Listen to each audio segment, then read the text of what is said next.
City pays over $30,000 a day for meals that are supposed to feed asylum seekers living in this hotel, but instead those meals are winding up in the garbage. Why is that happening? This is all food. This is fresh. This is good food. Demand at a food pantry in the Bronx is greater than ever before, but city budget cuts have limited the amount of people the pantry is able to help. More than 1,000 New Yorkers who help to keep our city parks clean are expected to lose their jobs. This is one of many impacts of budget cuts announced last month. This migrant crisis is far from over, and just last week, more than 3,800 migrants arrived here in the city.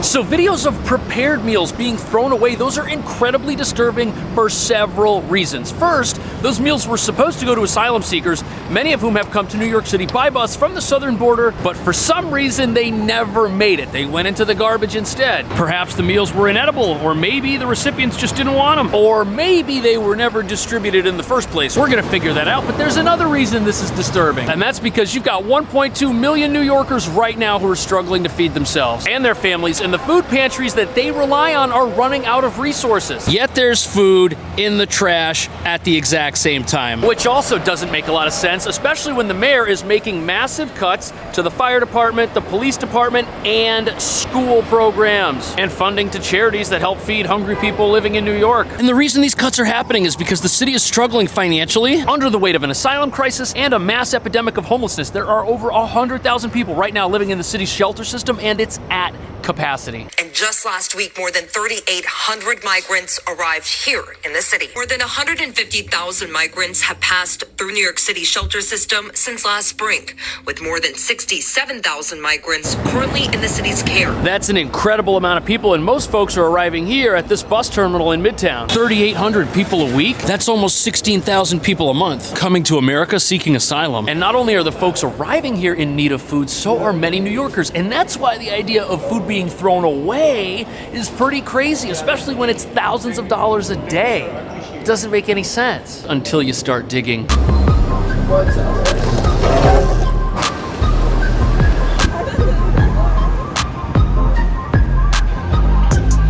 So here we are at the Row Hotel, and videos have come out from whistleblowers of thousands of dollars of food that looked perfectly good being thrown away at this very same building. This is bags and bags of food being thrown away. This is all food that is going to waste.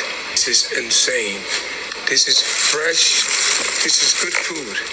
Good food. This looks really bad for a whole bunch of reasons. But first, it's important to understand that the Row Hotel is a 1,300-room former luxury hotel, 44th Street, 8th Avenue, right by Times Square. It opened in 1928, which makes it 96 years old. But around 2020, it went bankrupt. And in 2022, the owners of the hotel signed a contract with the city to turn this building into an emergency shelter. But part of running the hotel as a shelter means feeding those inside. And although this part of Midtown is surrounded by places that can prepare food, they didn't use local businesses to prepare food for the people they need to feed. No, they got the food somewhere else. And although on the surface, reports of wasted food make it seem like the people inside the hotel were ungrateful, for the free meals, there's potentially something else going on here. According to the New York Times, the meals that were thrown away are from a medical services company called .go. And apparently this same contractor used to provide viral tests when those were in high demand here in New York, and now they've switched over to providing asylum seeker services of various kinds. Apparently their contract with the city is worth $432 million, and there's some sort of investigation going on. And apparently this was a no-bid contract, which essentially means that the company being asked to provide the services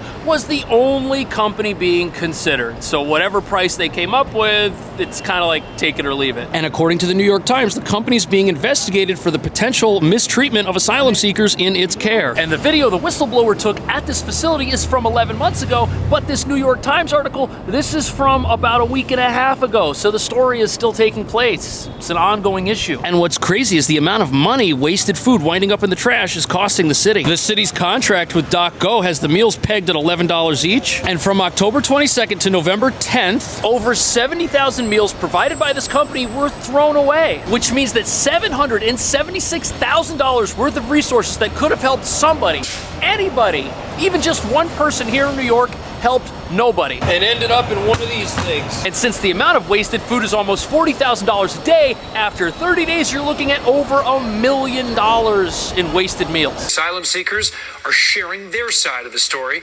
explaining why they're not eating the food. Residents here point to pasta covered in grease and meatballs still frozen in the middle. They're pushing back today after shelter staff told the New York Post they were wasting tax dollars. Okay, for $11 each, I think people could expect better quality than what appeared in that video. And if that's what they're serving people, no wonder folks are complaining. Maybe the quality's just inconsistent. The whistleblowers videos shows perfectly good meals in the trash. These videos show low quality, partially defrosted, airplane-style TV dinners that I don't think anybody wants to eat. But it's also recently come to light that not every meal the city pays for gets eaten. And that's because the city is estimating how many meals they need and buying them ahead of time. And that's why some of what doesn't get eaten ends up in the trash either way. But the people who are being served the food, they're the ones saying that it's the quality. It's not the fact that it was available or not. This mom of two says sometimes the food smells bad, rotten, and every time the children eat the food like that, they get food poisoning.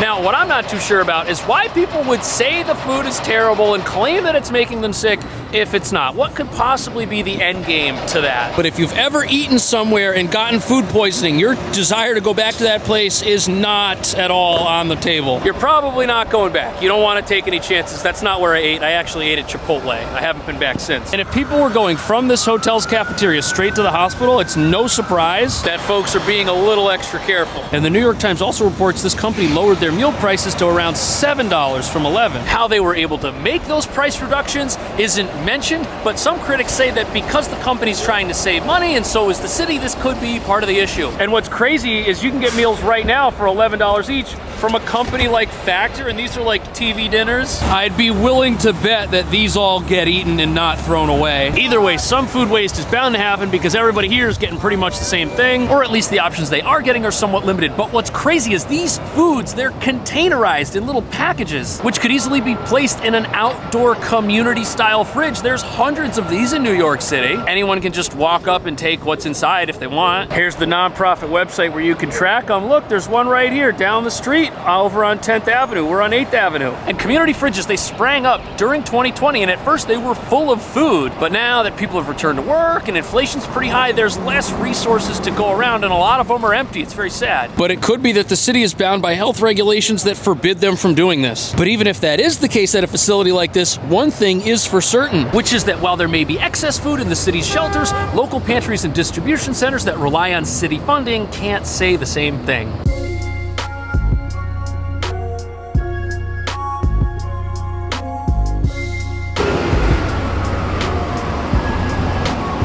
I don't see it, but according to Google Maps, there's a food pantry that operates out of this church. And many pantries like this get some of their funding from donations and also some of their funding from the city. And sadly, since the city is cutting its budget, the same amount of resources just aren't there anymore. Leslie Davis is a mother of 5. For 4 years, she's been getting fresh meals and food packages at the pantry. But recently, she says the amount of food she's receiving is a lot less, and so are the amount of times. Now, sadly, hunger-related problems in New York City have been going on for quite a long time. This is nothing new. It seems like every year New York gets less and less affordable, and last year the monthly rent for an apartment peaked at $5,600 a month. And on top of that, a recent study shows that 1 out of every 3 New Yorkers spends 50% of their income on rent, which, as you can imagine, doesn't leave a whole lot of extra room for things like groceries. And since 2019, pantries in the city have seen a 60% increase in visitors, which means that even before the asylum crisis started, there was already a huge need for New Yorkers, and now the city's cutting back on funding for places like this. But in July, that budget was slashed,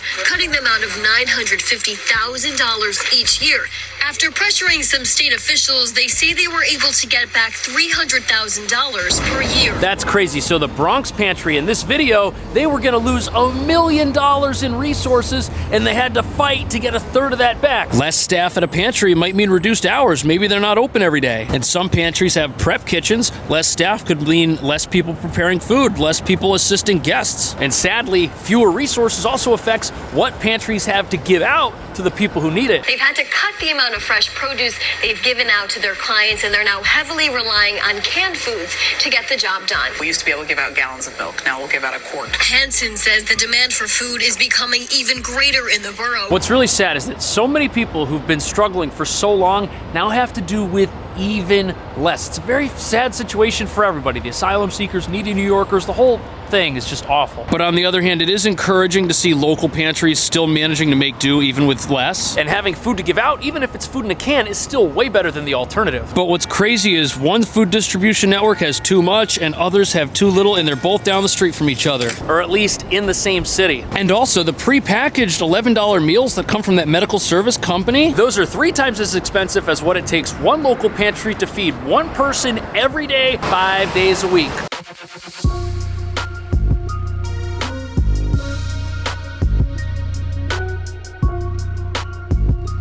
This is the St. Luke's Soup Kitchen, and it's one of several really well-run soup kitchens that have been serving the local community here in New York for a long time. And although I've never volunteered here, I have volunteered at the Holy Apostles Soup Kitchen, which is about 10 blocks south of here. Look at how well-run these places are. This is the Holy Apostles website. Look at that. $30 will feed somebody every day, 5 days a week. And $150 provides a family of 4 with 4 meals a week. St. Luke's, they're open twice a week, 300 meals a day, and they do meals to go if people need that. A lot of these places are buffet style operated. This is video footage from the New York Times inside the Holy Apostles. And instead of everyone getting the same thing in a microwavable container, guests here have a choice. Plus, they can go through the buffet line as many times as they feel necessary. And these seem to be much more efficiently run than the city's operation with this contract where the meals are $11 per person, and that's $33 a day, when at a place like this, that money will go a lot further. Now, I understand that the shelter system and a soup kitchen are not the same thing. They've got different goals in mind, but wasted resources, that's a huge problem, and I don't think that's happening here to the same extent. And when you think about it, $39,000 of wasted food a day, that's $195,000 of wasted food a week. And at some of these privately run places, that same amount of money would feed 6,500 people a week. And have you ever heard the term haste makes waste? Well, if the city signed their food distribution agreement with that company as quickly as they could because there's an emergency situation, it makes sense that that contract could be part of the problem. And that doing things differently would have kept food out of the trash.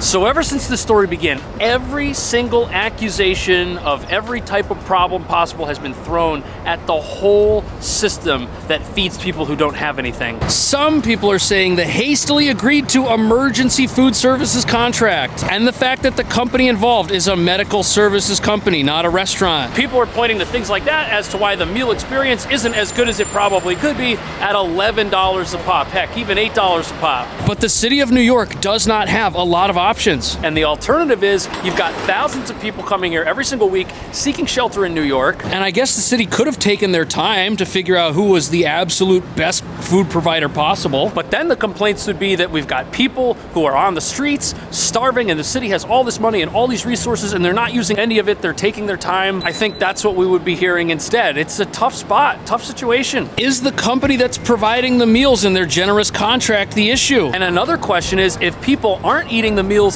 that are prepared and delivered to the shelters for free, they must have another option. And does that mean the city should be doing more to promote people's individual decision making when it comes to what they eat? How much chicken over rice?